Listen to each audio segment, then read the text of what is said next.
Hey, what's up, everybody? Good afternoon. Welcome to the very first episode of Tech Intel Tuesdays.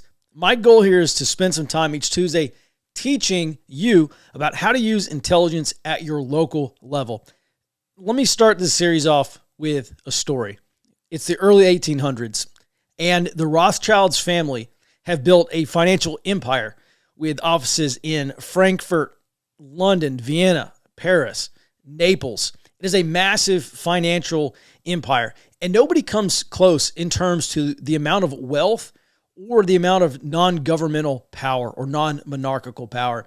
Their financial clients include kings and queens, princes, princesses, chancellors, barons, and the tip-top members of the elite circles throughout Europe. And I really, as I read this passage in this book, I really had two questions.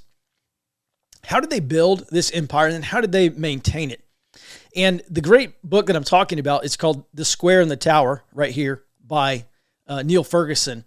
And I'm going to share with you one portion of the book that I highlighted here because it's pretty important. He writes, quote, "One of the crucial ways in which the Rothschilds endeared themselves to the political elite, as well as outdoing their business competitors, was by having an exceptional intelligence and communications network." Now, Ferguson goes on in this book to describe that the letters in this day, the postal service, in the first half of the 19th century, the letters that were sent from London, England, from Frankfurt, Germany, would arrive in about a week. So if something happened, at best through that day's postal service, you would find out about it a week later. But in one section of this chapter, chapter 25, by the way, Neil Ferguson describes that the Rothschilds built a private courier service, and they found out in London about Napoleon's defeat at Waterloo just 24 hours after it happened. And so obviously, when you find out about important information hours or days before anybody else, you can endear yourselves to very powerful people, and then in turn also send and receive information from these new members of your network. And that's exactly what the Rothschilds built. Now, in another story from another good book, it's called The World for Sale by Javier Blas. It's about commodities trading. Basically, it's how we got the modern commodities system that we have today. It's called The World for Sale. In part of that book, he talks about the 1990s, and China is opening up, and their appetite for foreign commodities explodes. Maybe China had already opened up, but they just start importing massive amounts of commodities because they begin to become wealthier.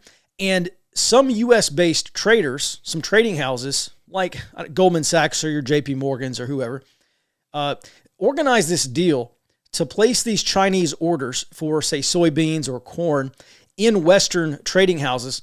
So all these, they place these orders, these buy orders, for delivery to China, because China is, again, they're just buying massive amounts of commodities. And these were very large orders that were being placed. In fact, they're so large that a new order for, say, soybeans would move prices up. And so these traders very soon realized that whenever they got a call from the Chinese, they could tell their buddies to start placing orders for them for whatever the Chinese were buying. And so with these new orders in, once their buddies were buying, say, putting in orders for soybean futures, then these traders would dump these large Chinese orders onto the market, and immediately they would push prices higher. And then what do their buddies do? Their buddies just offload those buy orders onto the Chinese, and they scalp this hefty profit. Now, I tell you these two stories because this is the power of information. And really, it's the power of having information, either having key information or having information sooner than somebody else. And you might even call this the power of intelligence. And so how many of you, I'm just looking at another story, how many of you have been at a store looking for a product that's been sold out? And you can't find it in the store, so you go up to a store associate or maybe the manager or assistant manager, and they say, "Oh, well, we're sorry, we sold the last widget this morning, but we get a new truck in of widgets every Tuesday, and we're going to be restocked then. So come back here Tuesday morning." And now that's a key piece of information, and it is predictive because we can anticipate that happening in the future. And it's also eventually going to be actionable when it comes time Tuesday morning for us to go over to that store. And again, this is the power of information, or, really the power of intelligence. So what does this mean for us in a preparedness group or neighborhood watch, a community security team, whatever you have? To me, it means I need people, and I need to build my own local information sharing network so that before an emergency, I can get access to information to help me build my area study, to help me get my bearings, know who's who in the zoo, as they say, to know the lay of the land, the physical terrain, the human terrain, critical infrastructure, politics and governance, all those layers of our area study. And ideally, I'm collecting that before I need it. I collected that before an emergency. And then when we do have an emergency, I have all these people out in my community who are passively, maybe some of them are actively collecting information for me, and they're all reporting it back to me so that I can build a good security picture of what's happening beyond my line of sight, because I have a huge limitation. There's only one of me, but I can overcome that limitation by creating sensors. And in the Army, we said every soldier is a sensor. And so we really need to think about our preparedness groups or our neighborhood watch, or even just our neighbors or family members also as sensors. They are sensors. They're either seeing things or hearing things, experiencing things, and they can report that back to me if it has intelligence value. It's a video for another day.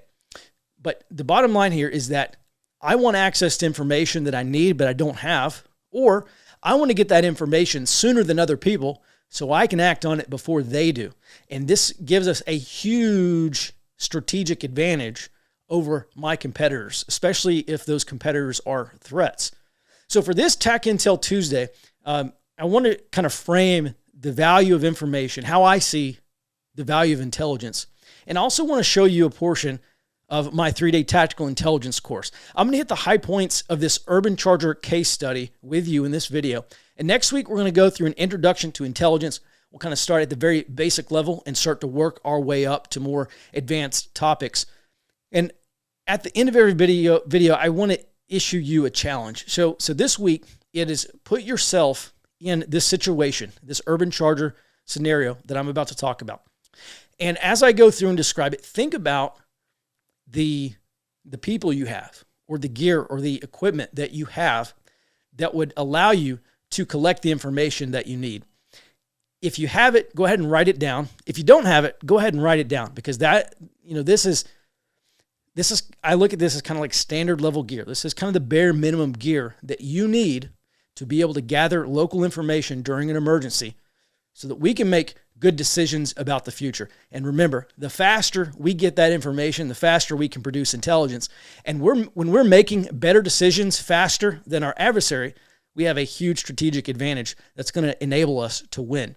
So for now, this scenario, let's kind of go through and have this scenario shape how we think about gathering information, analyzing it, and then acting on it. All right, back in 2014, we were getting ready for the St. Louis riots. And I ran a blog at the time teaching about intelligence, kind of similar to what I do now. And I issued an all call for volunteers. And I said, let's try to battle track this riot. If a riot's going to happen, let's try to battle track it and just see if we can produce similar results to, say, battle tracking an insurgency or battle tracking a war. Let's just see if we can take commercial off-the-shelf technology, a little bit of training, and some elbow grease here, some digital elbow grease, and let's see if we can work our way through this riot. And so I spun up this exercise called Urban Charger. And again, it's 2014 in Ferguson, Missouri, right outside of St. Louis. And if you'll recall, a police officer was involved in the shooting death of, I think it was Michael Brown, a black teenager. And this was, kind of in the Black Lives Matter was still burgeoning, but this is a really, no pun intended, kind of an explosive event that galvanized the BLM movement, that really pushed them out into the streets. And there were already riots. And in 2014, we were awaiting news of whether or not the police officer, was going to be charged in the shooting death.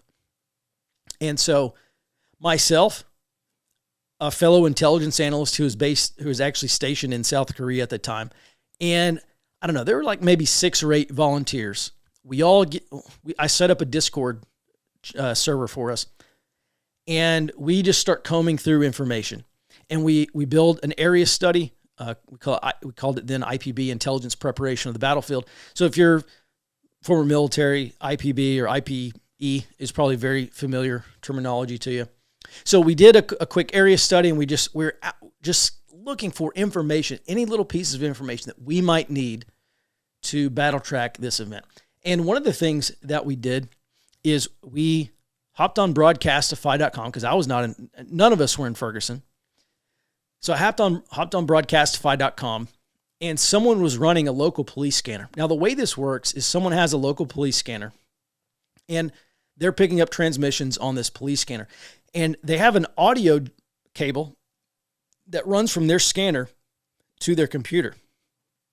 And then they're uploading that audio to Broadcastify or whatever, Scanner 5.0 or whatever else you have.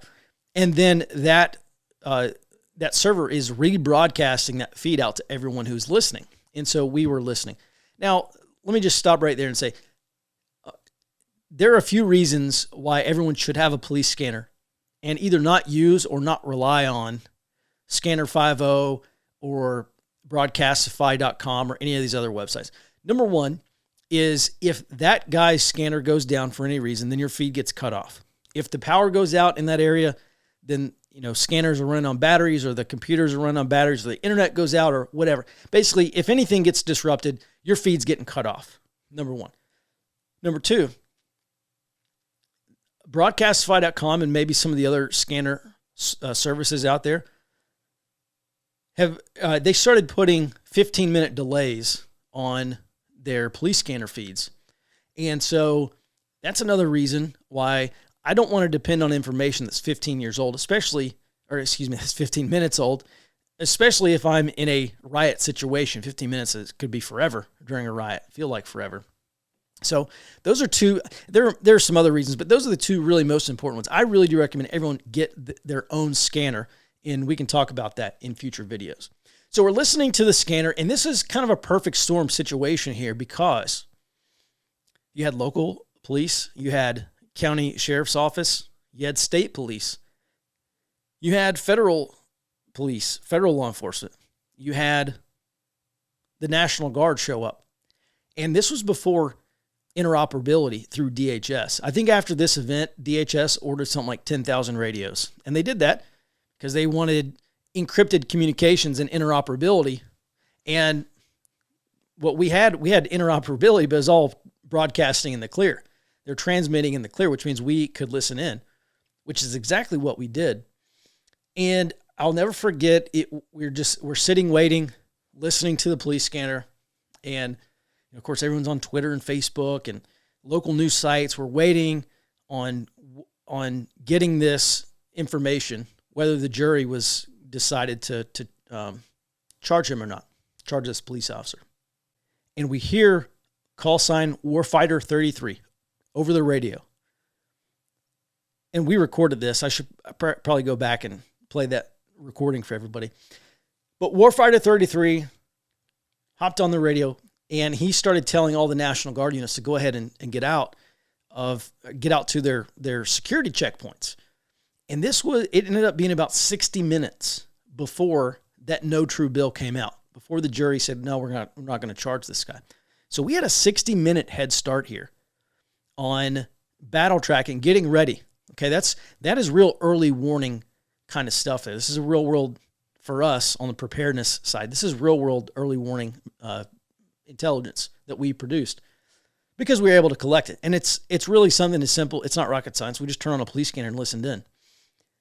So we had a 60-minute heads up. As soon as we got that, we said, all right, everyone hop up on your stations. Like let's all get together and start battle tracking this thing. So let me tell you a little bit about, and then of course, 60 minutes later, it hit the news, and then we battle tracked the riots till about 2 a.m., but we did prove that you can do it. Now, this is what we had.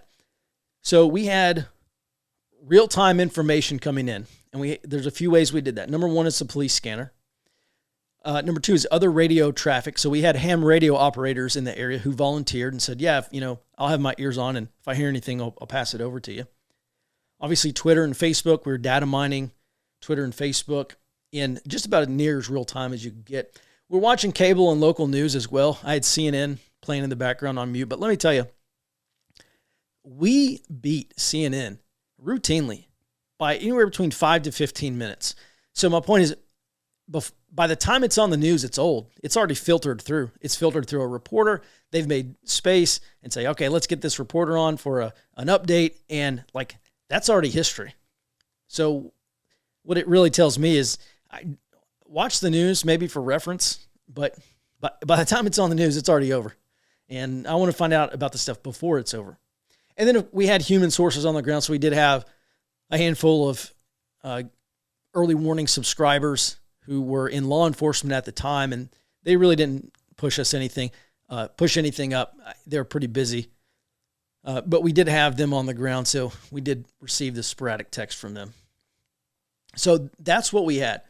So just going through, we had signals intelligence, we had open source intelligence, we had human intelligence. And then, of course, we had our Google Earth up and open, so it's not really imagery intelligence, but, actually, I take that back. We did have imagery intelligence, or IMIT, because we got a picture of, some reporter took this, a picture of a GP medium tent.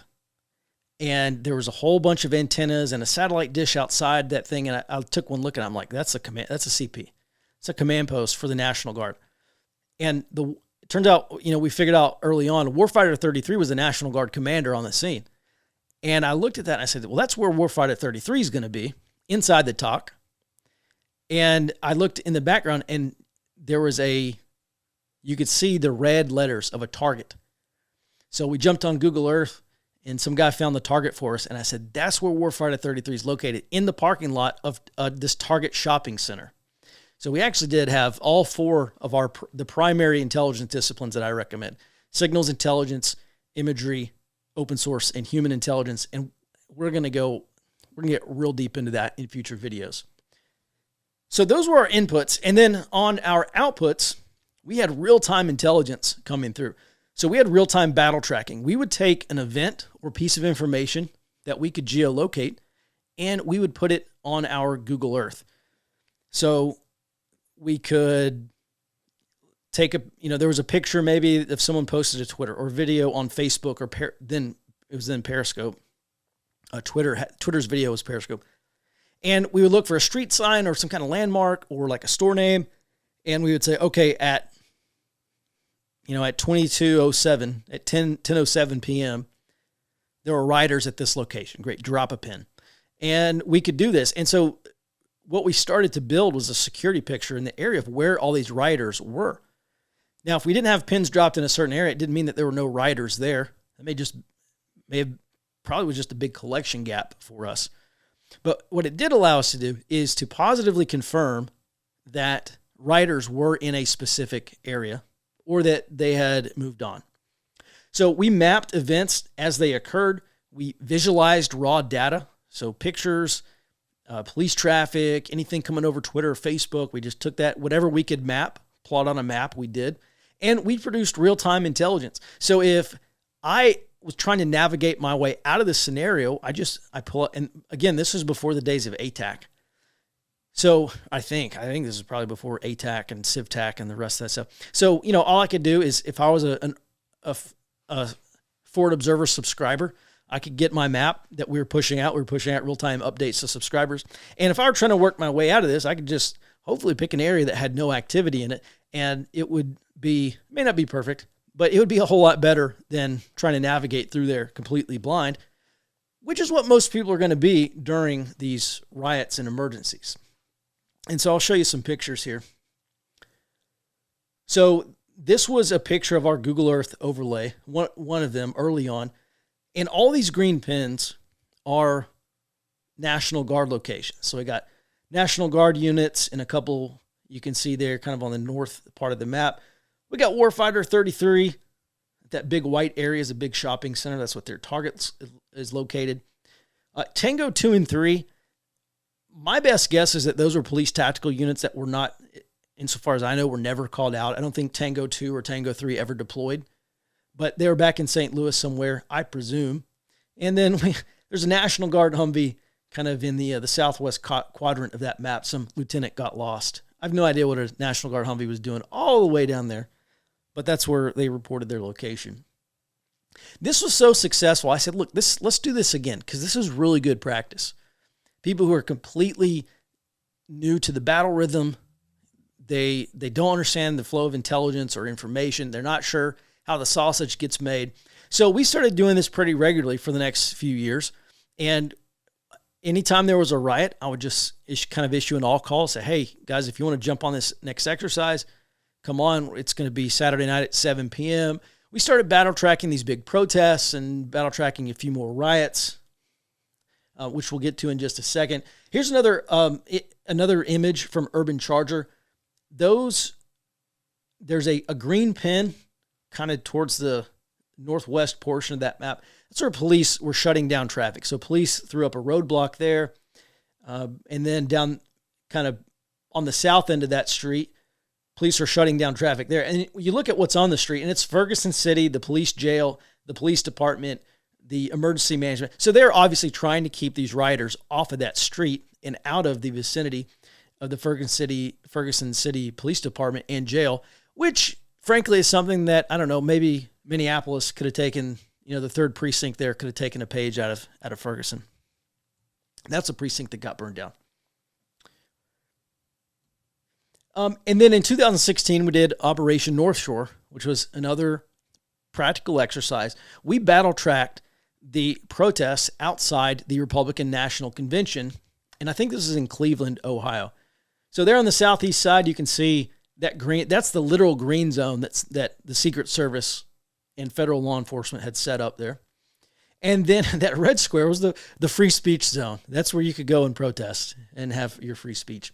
And so what we did, this is a little less exciting, but all we did, I remember we actually met in the conference room of a hotel in 2016, and we battle tracked this event. And all of those red pins there are just locations of protesters. So again, we took raw information, raw data, and we visualized it by putting it on a map, and we started to build out the security picture there. So we did a few others. We battle tracked J20, the inauguration in 2017. That was a little more lively. And we've done a few, like we've done stuff for hurricanes, like we supported the Cajun Navy in their search and rescue efforts during Hurricane Florence in North Carolina in 2019. So here's the deal on this. My goal is to, between now and July and August, get people trained up because July and August are I think the Republican National Committee or Republican National Conventions in July, the Democrat ones in August. And if it's Trump and Biden, there are going to be protests there. So I think if there's not a riot before then, this is probably a really good way for us to cut our teeth. And my goal, again, is for people to go through this, take turns, have different iterations, and take turns doing the 4 roles, the 4 positions that we have on this team, and just get to know that role just a little bit, so that when something pops off in your neighborhood, and we may not have to wait till July or August, maybe we can do it in March or April or something like that, or we'll just pick some random Saturday night and we'll stay up late and do the South Side of Chicago or something, because that's always fun.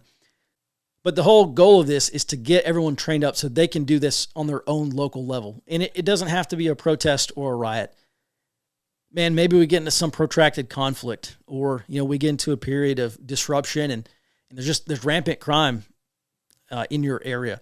I want to be able to know where that crime is taking place. And there's a lot of ways we can do this, but I don't think anything really replaces you grabbing a couple buddies and doing this in your, doing this in your home or meeting at a, some location. I don't think anything can replace that level of familiarity, especially when you're identifying your intelligence gaps, you're publishing your collection requirements, you're tasking out collection to your collectors. I mean, I want people to learn how to do this in real time, because this is what's going to make a difference. This is actual skill that can separate life and death during an emergency. Or maybe it's a hurricane or flooding or whatever. There are lots of scenarios we can apply this to.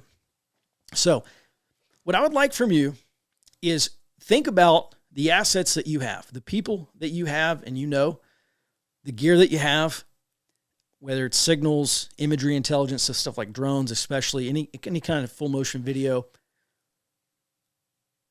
and open source. So, your laptop and an internet connection, basically, and then let's see, human, open source, imagery, and signals. Signals. So police scanners, especially, I think that's like the number one realistic SIGINT tool everyone needs. So think about what you have gear-wise. Think about the people that you have already where you live that you could start to build a network. Because this is a major line of effort for me in these Tech Intel Tuesdays, is talk you through about how I've built my own local network here where I live in Central Texas. So that's going to do it for today's Tech Intel Tuesday, the very first one. If you have any questions, feel free to drop it in the chat or ping me on email.